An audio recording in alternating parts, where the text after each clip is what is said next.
For today's video, we got some more Fortnite PvE. No, not that one, the other one. Yesterday I decided to try to solo Lego Fortnite. And by solo I mean get my village to level 10, which is the highest rank, and unlock all of the epic weapons. And we actually have a lot to go over, so I will be leaving timestamps in the description if you'd like to jump to a specific part. Also, don't forget to use creator code A1. Professor, what is that? He didn't use creator code A1. Obviously, the first thing you have to do is create your world. I don't think any of the images really affect the world. They're more or less just used for thumbnails. Once you load in, the first thing you'll have to do is gather wood for a campfire. I would strongly recommend that you try to choose a good location first. I chose a location that was near a cave, and that was also near the desert. So that way I won't waste a whole lot of time running back and forth from either place. Oh shit! A spot! Whoop that ass! Best spider! Next thing you'll have to do is build a simple shack, so you'll need some more wood for that. The next thing Cuddle Team Leader asked me to do was build the village square. You'll also need wood to build a bed, and that's going to be your respawn point whenever you die. This is where the magic happens. You may also want to sleep in it to save your respawn point. And after we built our bed, we were able to upgrade our village from rank 1 to rank 2. All we needed was 15 wood and 15 granite. After that, you'll then have to hire a villager, and there should be one nearby. It's somewhere nearby. They won't stay permanently unless you build a bed for them though, so you will need to build another bed. You'll then have to go back to the villager and ask them to live in your village. Want to stay at my place tonight? Whenever you hire a new villager, make sure you put them to work. And at this point, I went ahead and built a lumber mill, crafting table, a grill, and a spinning wheel. And I also had to make a weapon. In order to kill the wolves I needed for the spinning wheel, I had to kill them for his toenails. Those toenails right there. And as soon as I got those wolf claws, I returned back to base.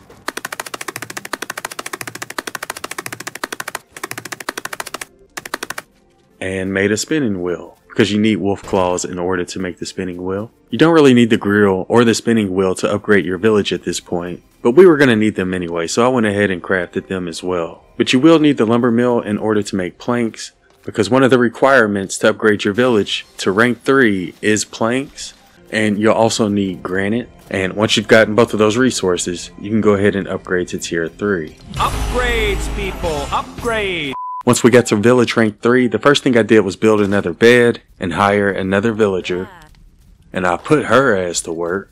You may also want to start building some chests, because you're going to need it. And don't build outside like I did. If you can, build your equipment inside of a building, because if it rains, you're not going to be able to use it. Cuddle Team Leader then asked me to build some furniture, so I built this little bitty ass chair. And I don't know, she seemed pretty happy with it. I then farmed for a little bit. Also, you want to keep an eye out for the roly-polies at this point, because you're going to need those shells a little bit later, so if you come across one, go ahead and kill it. I then built a shack, as well as a log shed. Well, we're moving on now. I then upgraded the crafting bench to tier 2. Hey, look, I told you to look out for those shells earlier. But yeah, to make it tier 2, you're going to need 3 shells, as well as 8 planks. Doing this is going to unlock the tier 2 forest axe. I crafted one of those, went to the cave that was near my base, and farmed knot root. And make sure you grab a torch before you go, because it does get dark down there. POV, your Ant-Man fighting Thanos. And this is what knot root looks like. They basically look like roots sticking out the side of the walls. And it's a little bit lighter than normal wood. And try to farm as much knot root as you can while you're down there, so that way you won't have to make as many trips. Mining away. I then used that knot root to upgrade my village rank to tier 4. We also needed planks and granite. And after we upgraded our village rank to tier 4, I got some knot root rods from the lumber mill, and then I crafted my first tier 2 pickaxe. After that, you're going to want to take your new pickaxe down to the cave you were at earlier, and use your new tier 2 pickaxe to farm marble. And you're going to want to farm all of it, and I mean all, like every last molecule, or at least until your pickaxe breaks. I then built 2 double shacks, and crafted my first stone breaker, which we'll use later. Also started my first garden around this time. To make that garden, I had to be a dirt digger and a turd burglar. Look, I didn't make the game, I just play it. And since we got enough marble from the cave, we also upgraded our village rank to level 5. In order to get to 6, we're going to have to increase our village rating again, as well as get some more granite slabs from the Stonebreaker. And a new server, apparently. This is the point I made the grain mill. And I also crafted my first tier 2 crossbow. Like I said earlier, we needed to increase our village rating, so we built the house. We also added another villager. I added some more beds, and I had to farm quite a bit of wood in order to do all these things. And obviously we had to put some granite in the Stonebreaker. But once I did all those things, we were able to reach village rank 6. Bro, it keeps raining during my commentary. Like, listen to this shit. This is the 3rd time today, man. It's just started raining. I can't do commentaries in the rain. Looking at, I should have did my commentary in some shelter. And the only other thing I had to do was throw some marble in the Stonebreaker and some knotroot in the lumber mill. And that's all we needed to do to increase our village rating to 7. Now, in order to get to village level 8, we will have to build a little more to increase our village rating. We already have marble from our cave, so we'll just throw that in the Stonebreaker. But we will need to go to the desert biome in order to get the rough amber. So since we have to go to the desert, I'm going to quickly explain how to deal with the heat as well as deal with the cold. So let's say you get too hot during the day. You can either use snowberries. They'll give you heat resistance for 2 minutes. For those who are wondering, snowberries can be found in the colder biomes. You can also use a snowberry shake. That'll give you heat resistance for 10 minutes. You can make the snowberry shake using the juicer. They can also be found in chests. And you can also use charms, which give you a permanent heat resistance. And those can be found at the crafting table. And again, I'll show examples of those later. And when it comes to cold environments, you want to either eat spicy peppers. That'll give you cold resistance for 2 minutes. And the spicy peppers can be found in the desert biome. You can also eat a spicy burger. That'll give you cold resistance for 10 minutes. And you can make your own spicy burger at the grill. And just like with the heat, you can also use charms that give you a permanent cold resistance. But that's how you deal with the hot and cold environments. Either snowberries, spicy peppers, snowberry shake, spicy burgers, and charms. And when you get into the desert caves and the snow biome caves, you're going to need those charms. But for now, we don't really need them. So we just ate a snowberry for 2 minutes resistance and farmed rough amber in the desert that way. After I farmed rough amber, there were a couple of other things I did before we upgraded our village. I built a bungalow to increase our village rating. I threw marble in the Stonebreaker to get marble slabs. I then farmed for more marble and knotroot so I could make a juicer. That way I can make my own snowberry shake. I returned back to the desert biome to farm for more sand shells from the roly-polies and sand claws from the desert wolves. Or in this case, get the scorpions to kill the sand wolf. You know, one of these days I'm going to kill that sand wolf myself. And I farmed for these things specifically just so I could upgrade the crafting bench. We had enough marble slabs, rough amber, and our village rating was high enough, so we increased our village rating to 8. And as soon as I reached 8, the very first thing I did was hire Peely. I saw he'd been hanging around the village lately, so put his ass to work. Next thing I want to do is build the gem cutter. We're going to need more marble slabs. We have enough rough amber. We also need sand claws from the desert wolves. You're dead. You crazy son of a bitch, you're dead. And sand shells from the desert roly-polies. And again, you get the marble from the caves and the grasslands. So that's how we made our gem cutter. And the reason we want to make the gem cutter is so we can craft a blue forest axe. Now that we've crafted the blue forest axe, we can farm for flexwood in the desert biomes. And you can get flexwood by destroying any cactus with that blue forest axe. Once we got flexwood, we went back to our base and crafted a rare blue pickaxe, as well as a rare blue crossbow. I then made the loom table, and I also made the essence table, since we had both of them unlocked. Dude, which side is the front? No, f it. The essence table can buff the damage of your weapons. It can make enemies drop items that can heal you. And there's another essence that can increase the durability of whatever item you put it on. So that's how the essence tables work. Once we got the loom table though, that unlocked the small and large balloon. So that's how you get the balloons. Anyways, while I was farming sheep to try to craft the balloons, I ran into a brute and we ended up killing him.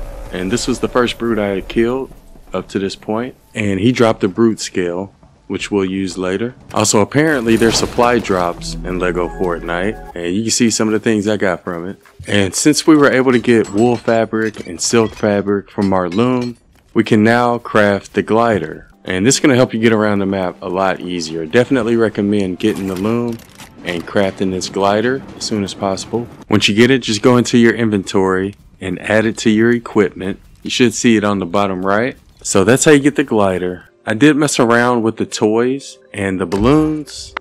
The only way we're going to retrieve all of the data is to shoot the balloon down as soon as possible. We got retrieve the data at home. Retrieve the data at home. Sort of made a car with the tires as well, but I still need to experiment some more with it. So we'll probably save the balloons for another video. But that's how you get them, and that's what they look like in Lego Fortnite. You know, I didn't really consider how I was going to get down from here.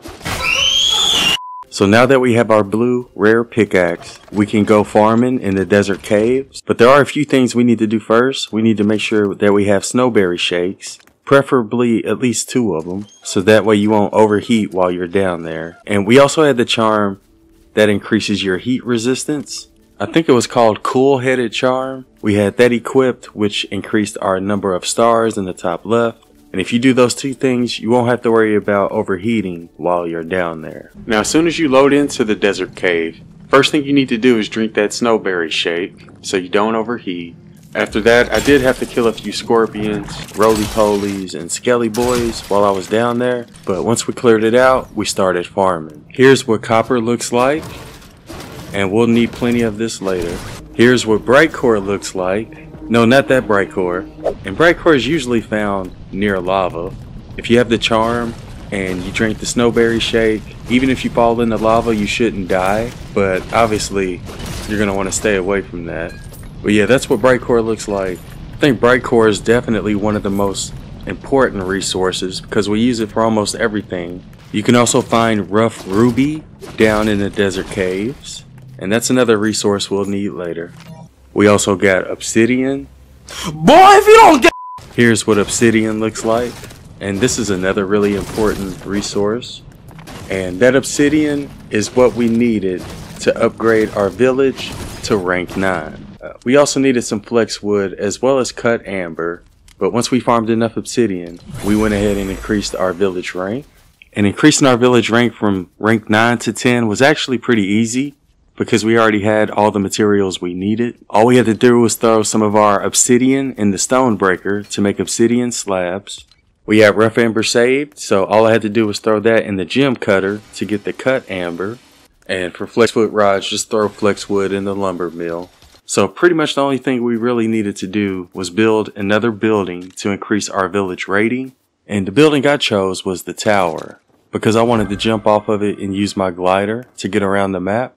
So we did build another building at village rank 9, and once I finished the tower, I ran down there and increased our village rank to level 10. And as of right now, that's the maximum level you can have for your village. But there's still quite a few things we haven't done yet. So before I ended it, I did want to unlock the epic weapons. So that's what we're going to go ahead and do next. But the first thing I did was hire another villager, put their ass to work. We also made a metal smelter, so we can make copper bars and iron bars later. Once we made copper bars, it unlocked the grappler and oven recipes. Once we crafted copper bars, I decided to upgrade the crafting bench. Here's everything you'll need for the grappler. We were able to craft it right away. Get cords from the spinning wheel.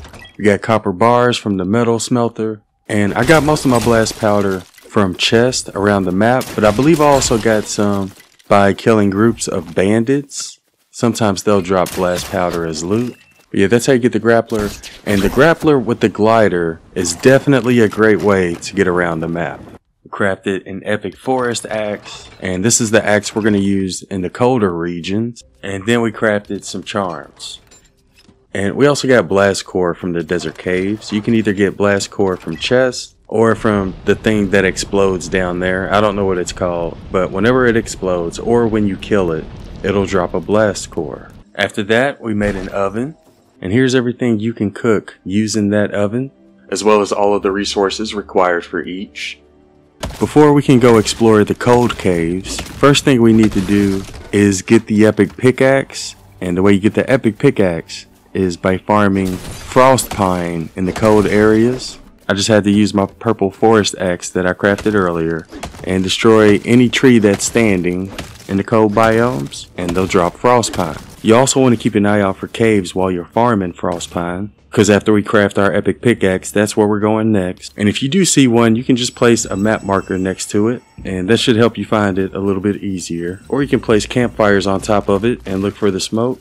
If you see any Arctic wolves, you want to kill them so you can get Arctic claws, as well as the roly-polies, because they'll drop frost shells, and you'll need both of those ingredients for later. Once you get back to base, you'll have to go to the lumber mill and make frost pine rods with your frost pine. And once you do that, you should be able to make the epic pickaxe. And this is the pickaxe we're going to use in the cold biome caves. I then crafted the rare blue longsword. Also crafted the rare night shield. Don't even use the shield. Not sure why I crafted it. I guess just to say that I did it. Also wanted to try out the essence table before I go farming in the cold caves. So I added essence of damage, which increases your damage, to my longsword and my crossbow. I also added the essence of health, which increases the chances of enemies dropping healing items to both of those weapons. And I also added the essence of durability to both of those weapons, which makes your weapons last longer. And I also added the essence of durability to my pickaxe,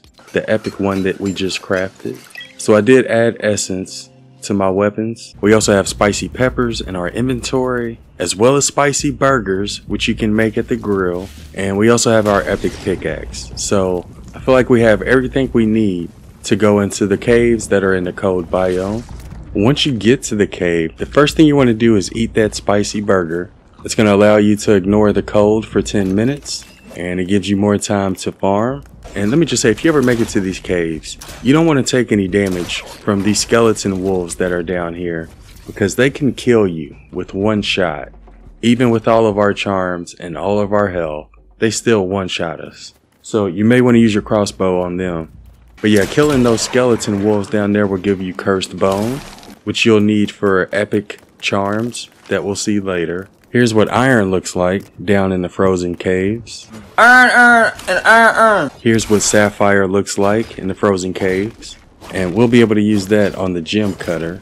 And that's everything you can find down there. And the last resource I want to show how to get is malachite ore. No, not that one. Come on, people. Actually, no, it does kind of look like that. Yeah, yes, that one.